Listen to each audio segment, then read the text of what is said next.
అని అడుగగా అతడు, నీ దాసుడనైన నేనే సీబాను అనెను.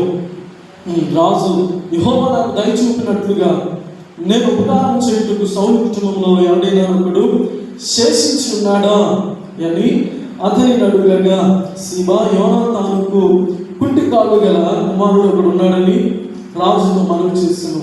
అతడు ఎక్కడున్నాడని రాజు అడుగగా, సీబా చితికించుము, అతడు లొదెబారులో అమ్మీయేలు కుమారుడు మాకీరు ఇంట ఉన్నాడని రాజుతో అనెను. అప్పుడు రాజు అయిన దావీదు మనుషులను పంపి లొదెబారులో ఉన్న అమ్మీయేలు కుమారుడు మాకీరు ఇంటి నుండి అతన్ని రప్పించెను. హల్లెలూయా, గట్టిగా చెప్పాం హల్లెలూయా. ఈ రాత్రి కొద్ది నిమిషాలు ఈ వాక్య భాగంలో నుంచి పరిశుద్ధాత్మదేవుడు నిశ్చయముగా మీ హృదయాలతో ప్రభు మాట్లాడును కనుక ఆమేన్. ఈ మైక్ శబ్దం ద్వారా ఎంతమంది విడుదలెత్తుకుంటున్నారో ఖచ్చితంగా ఈ రాత్రి ఘనమైన కార్యం దేవుడు చేయబోతున్నాడు. ఆమేన్, హల్లెలూయా. చిన్న ప్రార్థన చేసుకుందాం. వారితో అడిగినప్పుడు వినండి, ఆ సౌలు కుటుంబములకు చెందిన సేవకుడకు సీబా అని ఒకడుండగా వారు అతనిని దావీదునకు పిలువనంపిరి. రాజు, సీబాను నీవే కదా అని అడుగగా అతడు, నీ దాసుడినైన నేనే సీబాను అనేను. హల్లెలూయా. ఇక్కడ మనకు అర్థమైందా? సీబా అనగా ఎవరైనా సౌలు సేవకుడు అంటే సౌలుకు పరిచర్య చేయువాడు, సౌలు ఇంట్లో పని చేయువాడు, సౌలుకి తన తోడుగా ఉండేవాడు, సౌలుకి ఏదైనా కావాల్సి వస్తే అందించేవాడు, ఒక రకంగా సౌలు కుటుంబంలో సహాయకుడు. అయితే వినండి, ఇలాంటి దినాల్లో జీవిస్తున్నప్పుడు ఇక్కడ దావీదు అడుగుతున్న మాట చాలా ప్రత్యేకమైనది. నేను ఒక మాట చెప్తాను వినండి. యోనాతానును బట్టి నేను ఉపకారం చూపుటకు సౌలు కుటుంబంలో ఎవడైనా కలడాలని దావీదు అక్కడ ఉన్న వారిని అడుగుతూ ఉన్నాడు. ఇక్కడ నేను మీకు మాట చెప్పాలి వినండి. సౌలు అలాగే యోనాతాను వింటున్నారా? ఒక సమయంలో యుద్ధం జరిగింది. ఫిలిష్తీయుల మీదకి వెళ్ళినప్పుడు ఫిలిష్తీయులు ఏం చేశారంటే ఈ సౌలును యోనాతానును చంపేశారు. వింటున్నారా? సౌలును యోనాతానును చంపేసిన తర్వాత జరిగిన పరిస్థితి ఇది. చంపేసిన తర్వాత వారు చనిపోయిన తర్వాత వినండి, ఈ దావీదు అడుగుతున్న మాట, ఇప్పుడు ఇశ్రాయేలు మీద రాజుగా ఏర్పాటు చేయబడ్డాడు, చిన్న వయసులోనే పట్టాభిషేకం చేయబడ్డాడు, ఇశ్రాయేలు మీద రాజుగా ఉంటున్న ఆయన మాట్లాడుతున్న మాట ఏంటో తెలుసా? యోనాతానును బట్టి ఉపకారం చూపుటకు సౌలు కుటుంబీకులలో ఎవరైనా ఉన్నాడా అని చెప్పి అడిగాడు. నిజానికి నేను అంటాను, సౌలు ఎన్నో మార్లు దావీదును చంపుదామని చూశాడు. సౌలు ఎన్నో మార్లు దావీదును చంపుదామని చూశాడు, ఎన్నో సందర్భాలలో పొడుద్దామని చూశాడు, ఎంతో మంది వ్యక్తులను దావీదు మీదకి రేపాడు. శత్రువులు దావీదు పలానా ప్రాంతంలో ఉన్నాడని తెలుసుకుని వాళ్ళని అక్కడికి పంపించాడు. ఎన్నో సందర్భాలలో దావీదును చంపుదామని చూసిన ఈ సౌలు కుటుంబీకులలో ఎవడైనా ఉన్నాడా? నిజంగా దావీదు మనసు ఎంత గొప్పదో ఒకసారి ఆలోచన చేయండి. యోనాతానును బట్టి ఉపకారం చూపుటకు సౌలు కుటుంబీకులలో ఎవరైనా ఉన్నారా? మనకి ఎవరైనా మోసం చేస్తే, మనల్ని ఎవరైనా అన్యాయం చేస్తే, మనల్ని ఎవరైనా మన కుటుంబీకులను ఎవరైనా చంపుదామని చూస్తే, నరహత్య చేస్తే, లేకపోతే నిన్ను బట్టి లేకపోతే నీ ఇరుగు పొరుగు వారిని బట్టి మన కుటుంబీకులలో ఎవరైనా మనస్సు బాధపడి చింతపడి ఎవరైనా ప్రాణం తీసుకుంటే ఆ కుటుంబాన్ని మనం ఆదరిస్తామా? ఆ కుటుంబాన్ని మనం ప్రేమిస్తామా? ఆ కుటుంబీకులకు ఎవరైనా ఉపకారం చేద్దామని చూస్తామా? చెప్పండి తల్లి, ఎవరైనా ఉపకారం చేస్తారా?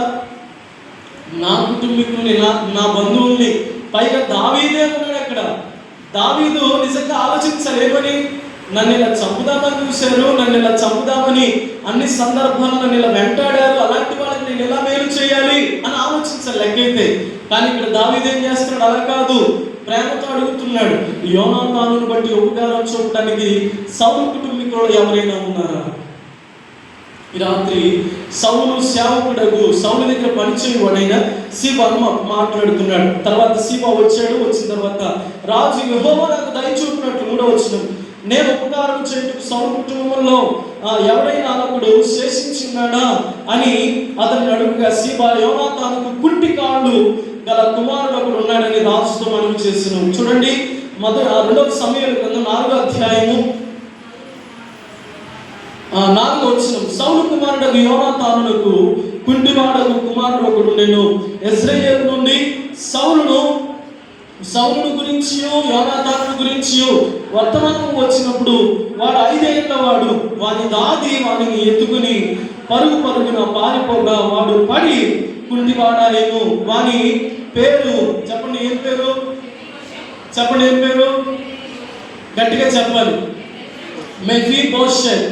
వినండి, ఈ మెఫీబోషెత్ అని పేరు పెట్టబడిన ఈయన ఎవరి కుటుంబీకులలో ఒకడైనంటే చెప్పండి, సౌలు కుటుంబీకులలో ఒకడు. వీళ్ళిద్దరూ తండ్రి అలాగే తన తాతగారు చనిపోయేటప్పుడు మెఫీబోషెత్ అని పిలువబడుతుంది. ఈయనకి ఎంత వయసు? 5 ఏళ్ళు, అంటే 5 సంవత్సరాలు.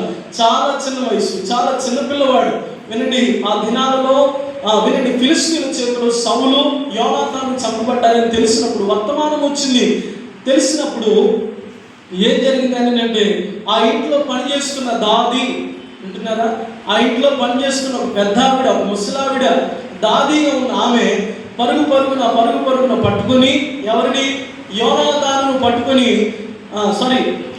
మెఫీబోషెత్తును పట్టుకొని పరిగెడుతున్న సందర్భంలో ఆ పరుగులో కాస్త చేతులు జారినాయో మరి ఏం జరిగిందో తెలియదు. సడన్గా ఆ పిల్లవాడు కాస్త ఏమైపోయాడు? కింద పడిపోయిన ఆయనకి ఏమైంది? 2 కాళ్ళు విరిగిపోయాయి. చాలా భయంకరమైన పరిస్థితి. అయితే వినండి, 2 కాళ్ళు విరిగిపోయాయి. నిజంగా మెఫీబోషెత్ అని పేరు పెట్టబడిన వారు బైబిల్ గ్రంథంలో 2 ఉన్నారు. అది కూడా ఈ గ్రంథంలో మనకు కనబడుతూ ఉంటారు. 2 వ్యక్తులు మెఫీబోషెత్ బైబిల్ గ్రంథంలో ఉన్నారు. వారిలో ఒకరు సౌలు మనవడు యోనాతాను కుమారుడైన మెఫీబోషెత్, తర్వాత మరొక మెఫీబోషెత్ ఉన్నారు. అయితే వినండి, ఈ మెఫీబోషెత్ను గురించి రాత్రి మనం ధ్యానించుకోబోతున్నాం. ఈ మెఫీబోషెత్ ఎలాంటి వాడేనంటే రాజవంశంలో పుట్టాడు. రాజవంశంలో పుట్టి చెప్పండి లొదెబారులో ఉన్నాడు. లొదెబారులో ఎవరి ఇంట్లో ఉన్నాడు అంటే ఈ దాది ఇంట్లో ఉంటున్నాడు. లొదెబారు అనగా పచ్చిక అనేది లేని ప్రాంతం. మెఫీబోషెత్ అనగా నాశనము అని అర్థం. వింటున్నారా? సిగ్గు అని అర్థం. నాశనము, సిగ్గు అని అర్థం మెఫీబోషెత్ అనగా. అయితే వినండి, ఈ రాత్రి నేను అంటాను, మెఫీబోషెత్ తన జీవితము రాజవంశంలో పుట్టినప్పటికీ తన రాజభోగాలు అనుభవించాల్సింది పోయి సౌలు తర్వాత యోనాతాను తర్వాత ఎవరు రాజవ్వాలి? చెప్పండి తల్లి. మెఫీబోషెత్ రాజవ్వాలి. ఎంతమందికి అర్థమవుతుంది నేను చెప్పిన మాటలు? హలో, అర్థమవుతున్నాయా? హల్లెలూయా. అయితే రాజు తర్వాత తన కుమారుడు తర్వాత కుమారుడు రాజ్యాన్ని ఏలాలి. కానీ ఏమైపోయింది? దేవునికి ఒక అయిష్టమైన పని చేయడం వల్ల శత్రువులకు వారు ఏం చేయబడ్డారంటే అప్పగించబడ్డారు. శత్రువుల చేతిలో చంపబడ్డారు. ఇప్పుడు రాజవంశంలో పుట్టిన మెఫీబోషెత్ రాజవాల్సింది పోయి ఎక్కడున్నాడు? లొదెబారులో నాశనకరమైన జీవితాన్ని అనుభవిస్తున్నాడు. పేద స్థితిలో జీవిస్తూ ఉన్నాడు. భయంకరమైన బ్రతుకును అనుభవిస్తూ ఉన్నాడు. అలాంటి బ్రతుకును అనుభవిస్తున్న ఆయన అందరూ మర్చిపోయాడు. వింటున్నారా? అందరూ మర్చిపోయారు. అందరూ విడిచిపెట్టేశారు. అందరూ కూడా వీడు ఎందుకు పనికిరాని అనుకున్నారు. అయితే దావీదు ఇప్పుడు మనం చదువుకుంటే 9వ వాక్యంలోనే ఇప్పుడు పిలుస్తున్నాడు, సౌలు కుమారులో ఎవడైనా ఉన్నాడా? నేను వానికి ఉపకారం చేయాలి. యోనాతానుని బట్టి, నా ఫ్రెండ్ని బట్టి, నా ప్రాణ స్నేహితుని బట్టి నేను ఉపకారం చేయాలని చెప్పి ఎవరిని పిలిపించాడంటే సీబాను పిలిపించాడు. సీబా చెప్పాడు, ఏమని చెప్పాడు? యోనాతానుకు కుంటి కాళ్ళు గల కుమారుడు ఒకడు ఉన్నాడని రాజుతో మనవి చేశాడు. ఈ రాత్రి నేను అంటాను, ఇక్కడ మాట్లాడుతున్న ప్రత్యేకమైన మాట, కుంటి కాళ్ళ కలిగిన ఒక కుమారుడు ఉన్నాడు. అదేంటి? ఒకవేళ మీరు నన్ను అడగవచ్చు, మీకు ఒక డౌట్ రావచ్చు. ఇప్పుడు అతను ఎవరు చెప్పండి?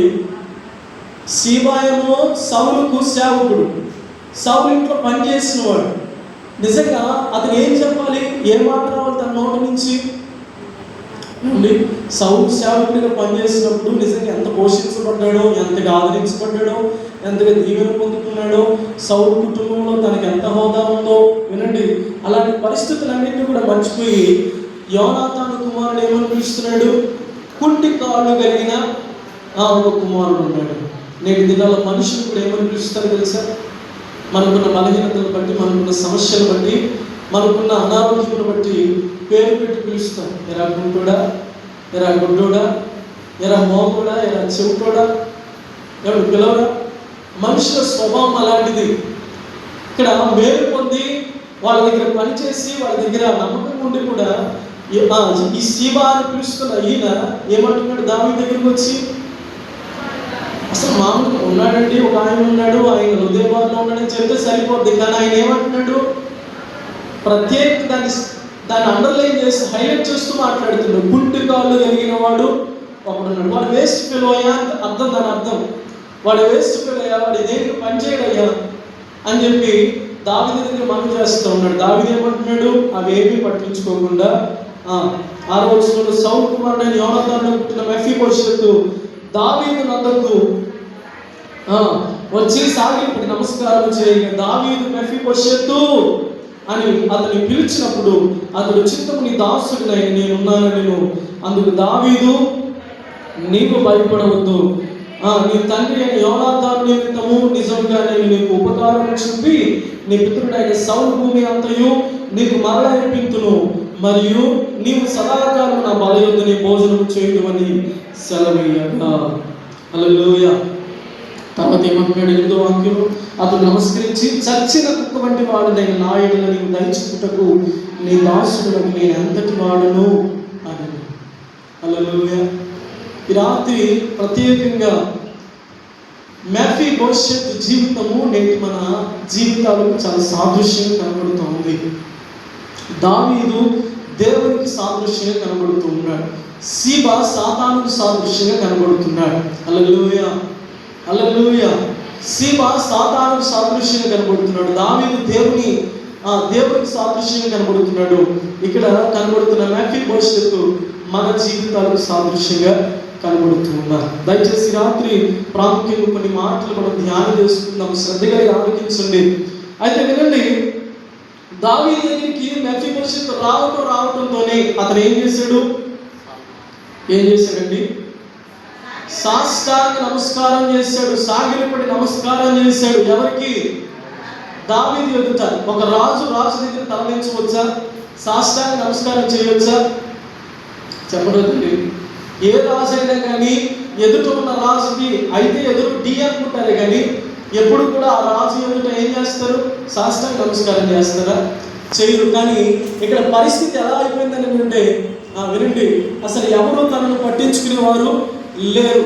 ఆ లోదేవారు ఆ ప్రాంతం, ఆ పచ్చిక బయలునేవి లేని ప్రాంతం, నాశనకరమైన ప్రదేశంలో తన స్నేహితులు, తన తోబుట్టువారు, తన ఇరుగు పొరుగు వారు అందరూ కూడా ఎలా గుంటోడా, ఎలా పనికి మారినోడా వింటున్నారా? ఇలాంటి మాటలు పలుకుతూ ఉన్నారు. నిజంగా ఎంత వేదన అనుభవించాడో, ఎంత దుఃఖాన్ని అనుభవించాడో, ఎంతగా తనను అండర్ ఎస్టిమేట్ చేశారో, నిజంగా తనను పనికిరావని చెప్పి ఎంతమంది తిట్టారో, ఎంతమంది నువ్వు పేదవాడివిరా, నువ్వు ఎందుకు పనికిరావురా అని చెప్పి అన్నారో. నిజంగా మాటలు అన్నప్పుడు మెఫీబోషెతు నిజంగా మాటలకు అలవాటు పడిపోయి ఉంటాడు, ఆ జీవితానికి అలవాటు పడిపోయి ఉంటాడు. ఇక నా జీవితము ఇంతే, నా బ్రతుకు ఇంతే, నా జీవితానికి ఇంకా ఆధారం ఏమీ లేదు, నా జీవితానికి ఇంకా వెలుగు అనేది లేదు, నా జీవితానికి ఇంకా మార్పు అనేది లేదు అనుకుంటుంటాడు. నిజంగా అందుకేనేమో ఇక్కడ దావీదు దగ్గరికి వచ్చాక ఏమంటాడంటే కుక్క లాంటి నన్ను అని మాట్లాడుతున్నాడు. ఇక్కడ హల్లెలూయా.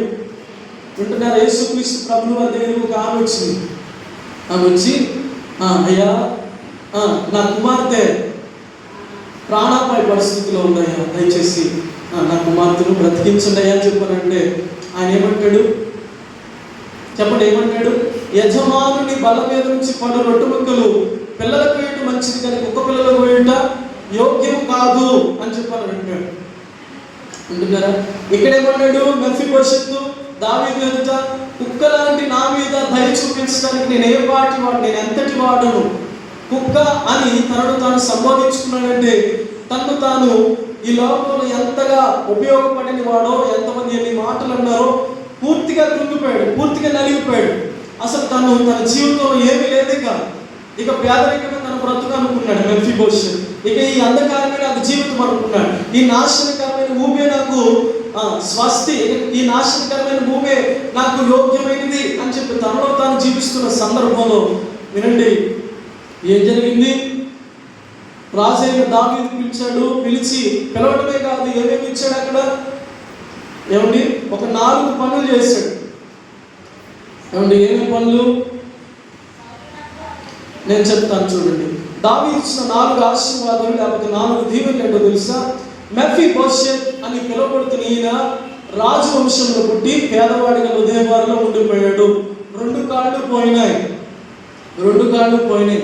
అలాంటి పరిస్థితిలో ఉన్న ఈ మెఫీబోషెత్కు అసలు బ్రతుకు మీద ఆశ అనేది లేదు. జీవితం అంతా నేను అడుక్కోవటమే, జీవితం అంతా ఈ పేదస్థితే, జీవితం అంతా ఈ చీకటిలోని అంధకారంలోనే, ఈ పచ్చిక బయలు లేని ప్రాంతంలోనే, ఎండిపోయిన ప్రాంతంలోనే ఇక నేను ఈ పాప స్థితిలో లోక స్థితిలో ఉంటాననుకున్న ఈ మెఫీబోషెత్కు పిలువబడుతున్న ఈయన జీవితంలో దావీదు చేసిన మహాద్భుతం ఏంటో తెలుసా?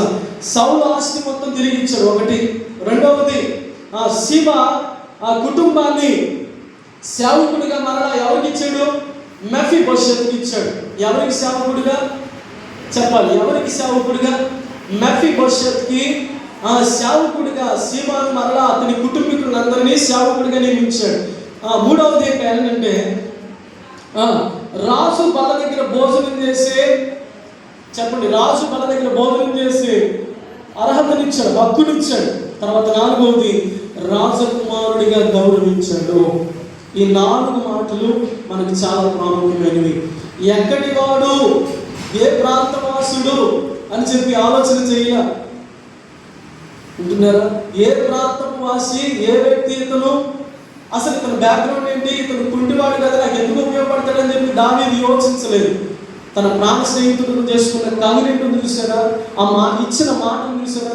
ఆ మాటను జ్ఞాపకం చేసుకుంటూ తన ప్రాణ స్నేహితుడి కోసం తన కుటుంబంలో ఎవరైనా ఉన్నారా అని చెప్పి, ఉపకారం చూపడానికి ఎవరైనా ఉన్నారా అని చెప్పి అడిగాడు. హల్లెలూయా, హల్లెలూయా. ఈ రాత్రి నేను అంటాను,